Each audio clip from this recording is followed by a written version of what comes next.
일반인의 특별한 생각 홍명락의 레이저 뉴스입니다. 국민 여러분, 또 유튜브 구독자 여러분, 공정과 정의를 부르짖는 이 정권도 방송을 자기네 입맛에 맞게 길들여 여론을 만들어내고 싶은 욕심은 똑같습니다. 보수파 애국 시민들 약 100만 명 정도가 보수 유튜브를 구독합니다. 현재 보수파 애국 시민들은 이 유튜브로 이 이념 정권 퇴진 운동을 가열차게 벌이고 있죠. 이렇다 보니 이 정권이 애국 시민 약 100만 명을 잡기 위해 보수파 유튜브 탄압에 나선 것입니다. 유튜브를 잡아서 보수파 민심이 뭉쳐지는 뿌리를 이참에 도려낸다는 것입니다. 이를 위해서 더불어민주당과 이 탄압을 직접 하는 정부기관인 방송통신위원회가 전면에 나섰습니다. 먼저 민주당의 원내대표와 방통위원장이 만나서 명분을 그럴듯하게 내세웁니다. 가짜뉴스, 허위조작 정보가 여론조작을 한다. 사회 갈등을 일으킨다. 심각한 인권 침해 소지가 있다. 라고 얘기합니다. 이 명분을 가지고 막바로 이어서 가짜뉴스를 잡자고 민주당 의원들이 따라서 유튜브 잡자는 입법을 발의했습니다. 그 핵심 내용은 구글 같은 유튜브 플랫폼 사업자가 가짜뉴스를 미리 모니터해서 걸러내서 알아서 먼저 삭제하라는 것입니다. 만약에 이 가짜뉴스를 알아서 적발해서 삭제하지 못하면 가징금을 물어야 한다는 것입니다. 이 징벌적 가징금이 무려 매출의 10%나 됩니다. 구글이 2017년 1년에 약 3천억 원 정도 번다 했습니다. 지금은 한 5천억 가깝겠네요. 아직 자료가 안 나와가지고 그렇습니다. 근데 3천억 버는 사람이 한 번 경고당하면 과징금이 300억 원입니다. 그것도 모자라서 이렇게 자율적으로 잡아라고 그래놓고 분기에 한 번은 이 적발한 결과를 방송통신위원회에 보고를 해야 된다는 것입니다. 가짜 뉴스로 잘 적발했느냐 하는 판단 여부는 방송통신위원회에서 별도로 심의기구를 만들어 판정을 아마도 내릴 겁니다. 또 가짜 뉴스를 규제하겠다는 내용도 앞에서 말한 명예훼손만이 아닙니다. 상대방이 모욕감을 가졌다든지 혐오스럽게 느낀다든지 상대방의 공격을 목적으로 했다든지 하여튼 상대방이 걸고 넘어지면 다 걸릴 수 있습니다. 여기에다가요 덧붙여서 역사 왜곡이라든지 차별금지 의무 조항까지 넣었습니다. 역사 왜곡은 잘 아다시피 5.18의 원인에 대해서 보수파가 말하는 그런 내용은 10중 8구 가짜 뉴스로 판명되는 조항이 되지 않겠습니까? 또 요즘 위안부 문제라든지 일본과의 문제도 정권 입맛에 맞지 않는 내용은 무더기로 가짜 뉴스로 판명 날 겁니다. 거기다 모자라가지고 차별금지나 동성혼 반대 등도 가짜 뉴스로 걸려질 것은 뻔하죠. 이것만 놓고 보면은 이 정권과 반대되는 생각은 모두 가짜 뉴스로 검열에 걸린다는 것입니다. 결국은 유튜브에 재갈을 물린다는 것이고요. 결과적으로 보수파 시민들 입을 테이프로 봉하겠다는 그런 속셈인 것 같습니다. 민주당 의원들 법안 발의만이 아닙니다. 정부기관인 방통위원회가 본격적으로 간여하기 시작했습니다. 방통위원장은 민주당 의원들과 별도로 지상파 3사 사장들을 불러서 미디어 비평을 강화하라. 지상파가 방송의 공공성을 회복하면 광고 편성 규정을 변경할 용의가 있다라고 당근과 채찍을 동시에 제시를 했습니다. 쉬운 말로 말씀드리면 유튜브 시장을 지상파하고 종편, 뉴스 채널이 장악하라는 얘기 아닙니까? 그래서 정권 입맛에 맞는 뉴스로 구독자를 현혹시켜주고 또 유튜브가 가져가는 돈을 지상파나 종편이나 뉴스 채널이 벌라는 것입니다. 또 그리고 지상파한테는 시키는 대로 잘하면 지상파한테는 중간 광고를 허용한다는 것입니다. 이렇게 되면 시청자들은 1시간마다 드라마를 보면서 15분마다 광고를 보는 불편이 있거나 말거나 말 잘 듣는 방송한테는 연간 500억 이상 수입을 밀어주겠다는 얘기입니다. 자다가 일반 우리 국민들 같은 경우에는 봉창 두드리는 소리로 들릴지 모르지만 방송가에서는 이 얘기가 한마디로 보수우파 유튜브 잡으라는 명령이라는 것입니다. 쉽게 말하면 뉴스 제작 능력과 뉴스 시청자가 월등한 지상파가 유튜브가 선정하는 뉴스 아이템을 먼저 선점하고 또 그 내용도 정권 입맛에 맞게 보도하라는 얘기입니다. 그래서 집권 여당의 불리한 유튜브 뉴스를 가짜 허위 조작 뉴스로 몰아세워 여론을 잠재워달라는 얘기와 마찬가지입니다. 여러분 요즘 보십시오. 이 얘기가 나가자마자 현재 유튜브에 지상파나 YTN 연합뉴스 같은 뉴스 채널과 종편 뉴스 꼭지가 도배를 하고 있지 않습니까? 이런 지상파 공중파 뉴스는 나오자마자 기본이 10,000명 이상 조회를 기록하기 때문에 아무리 유명한 유튜브라도 결국 경쟁에서 밀려 나자빠질 건 뻔한 얘기입니다. 그런데도 어떤 방송학자나 야당 국회의원들은 지상파나 뉴스 채널이 지금까지 객관적인 방송을 해오지 않았기 때문에 현실적으로 유튜브 뉴스를 뛰어넘지 못할 것이라고 전망을 합니다. 그렇지만 유튜브 뉴스가 기본적으로 팩트체크, 다시 말씀드리면 사실 규명 그런 기능이 약하고 더군다나 진실 입증하는 제작 능력은 지상파한테는 상대가 되지 않게 떨어집니다. 당연히 앞으로 지상파, 공중파 공세로 보수 유튜브 붕괴는 시간 문제일 수 있습니다.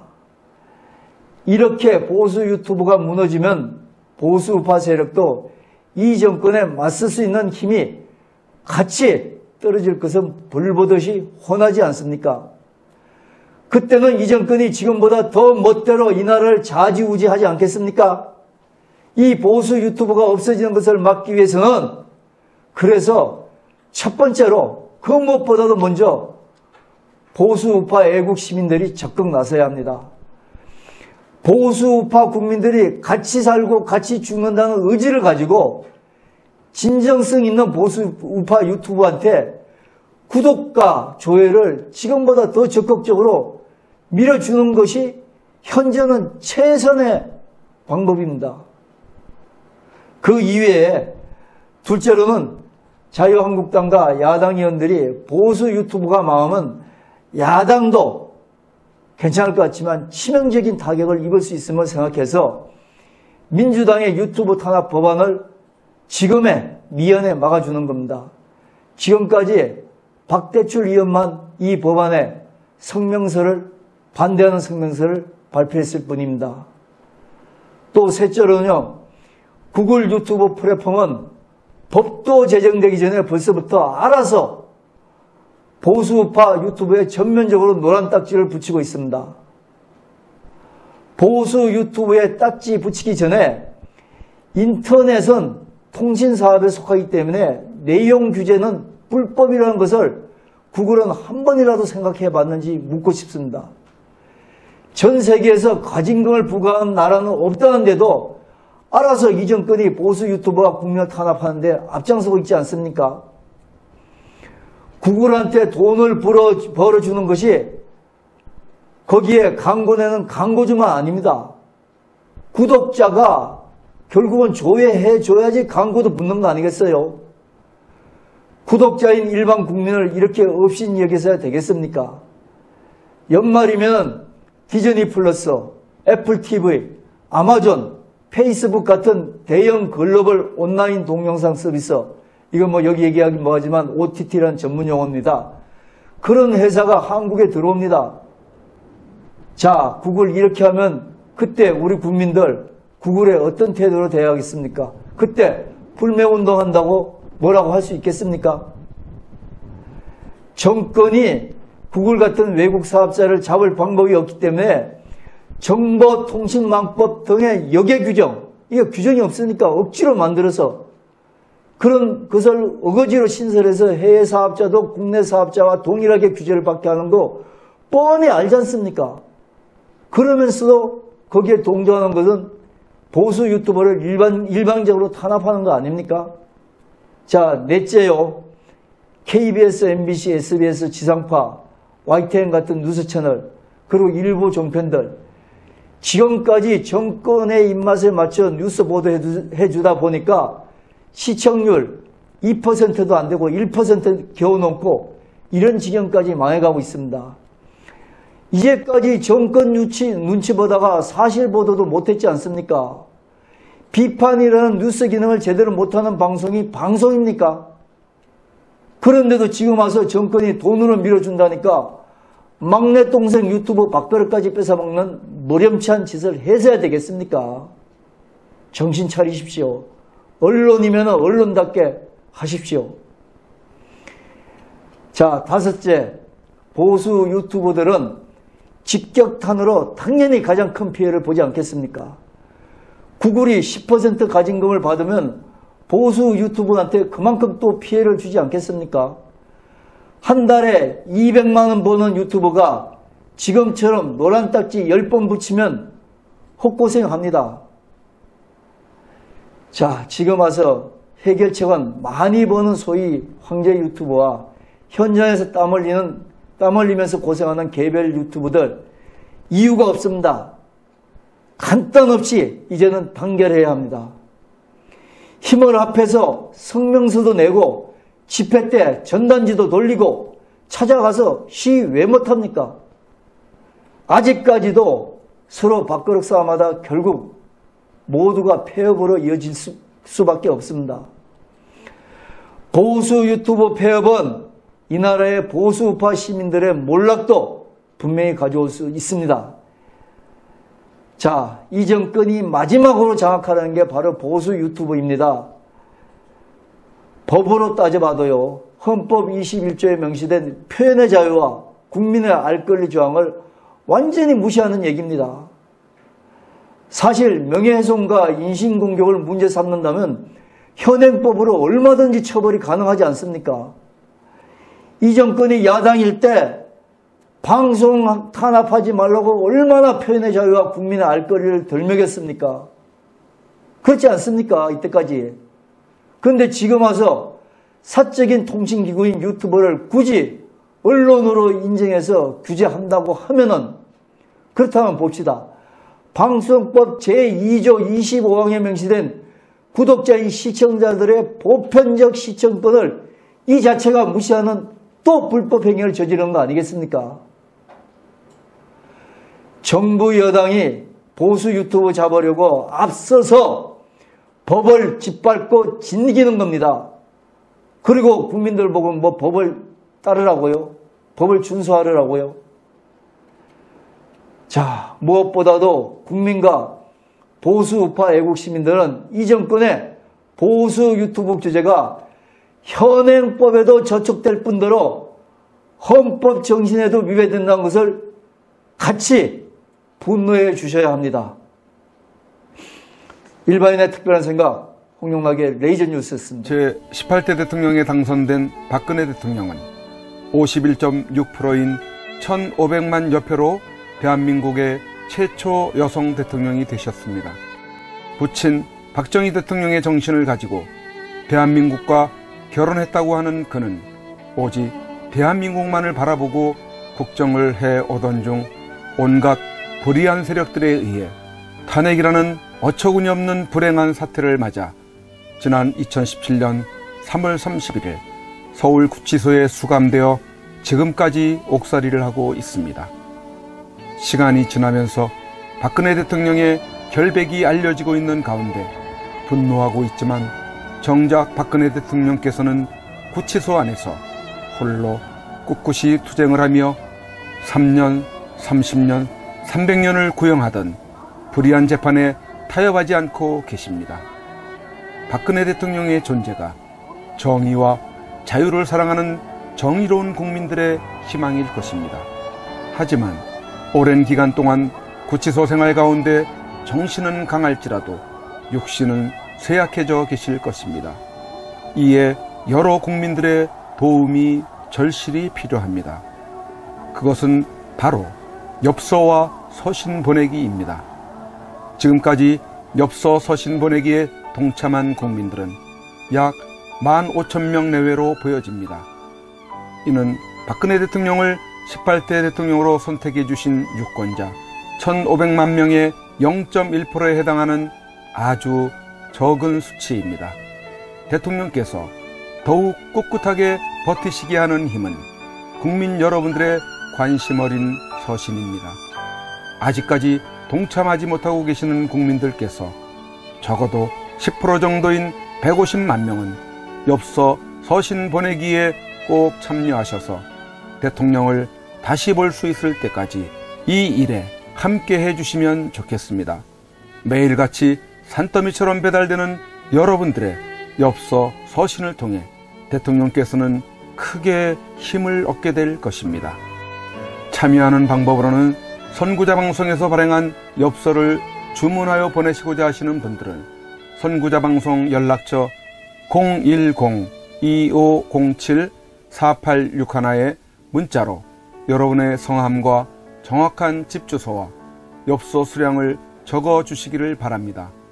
엽서는 지금까지 1차 9장 1세트, 2차 9장 1세트, 3차 엽서 9장 1세트가 발행되어 있어서 주문 시에는 각 회차당 몇 세트인지를 표기해 주시고 엽서 대금은 세트당 10,000원을 농협 360-02-140-392 예금주 황진무로 입금해 주시고 문자에 엽서를 주문해 주시면 되겠습니다. 그리고 별도로 서신이나 문구점에서 엽서를 이용하시는 분들은 서울구치소, 경기도 군포시 군포우체구 사서함 20호 수용자 번호 503 박근혜 대통령 앞으로 보내시면 되십니다. 선구자 방송에서 발행한 엽서는 박근혜 대통령의 모습과 뜻깊은 사진으로 제작을 하여 그 의미를 가지고 있어서 박근혜 대통령께 더욱 감동이 전달될 것입니다. 지금까지 3차에 걸쳐 발행한 엽서는 다음과 같습니다. 보시고 꼭 엽서 서신 보내기 150만 명 10%에 동참하셔서 훗날 참 잘했다라는 긍지와 위안이 되시기를 바랍니다. 내가 가는 길이 험하고 멀지라도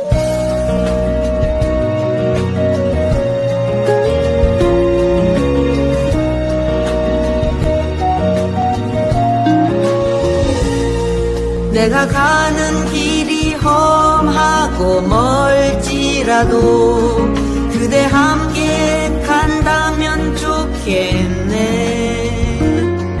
우리 가는 길에 아침 햇살 비치면 행복하다고 말해주겠네. 그대와 행복을 만들어요. 우리 모두 함께 손에 손을 잡고서 행복의 나라를 만들어봐요. 때론 지루하고 외로운 길이라도 그대 함께 간다면 좋겠네. 때론 즐거움에 웃음 짓는 나날이어서 행복하다고 말해주겠네. 그대와 행복을 만들어요. 우리 모두 함께 손에 손을 잡고서 행복의 나라를 만들어봐요. 우리 국민들은 바란다. 부디 대통령님께서 강한 정신력으로 버티시고 건강을 유지하셔서 반드시 복귀하시고 형편없이 무너지고 부패하고 비리 공화국이 되어버리고 빨갱이들로 점령되어버린 이 땅을 기경하여 다시 씨를 뿌리고 옥토로 만들어 다음 통일한국을 일구어갈 나라로 만들어 주기를. 왜냐하면 박근혜 대통령님만큼 깨끗하여 믿을 만한 사람이 없기에. 국민 여러분의 행복이 곧 저의 행복입니다. 사랑하는 국민 여러분, 저 박근혜는 이제 내려가야 한다. 내려가기 전에 대통령님께 이렇게 외쳐본다. 박근혜 대통령님! 옥체를 보존하십시오! 보내드리는 엽서를 통해서 힘을 내시고 대통령님의 결백이 밝혀질 것입니다. 멀지 않았습니다. 더 꿋꿋이 버텨주시고 많은 국민들을 통해서 많은 엽서를 또 많은 편지를 보내드리도록 그렇게 힘쓰겠습니다. 건강을 지켜주세요. 안녕히 계세요. 그대와 행복을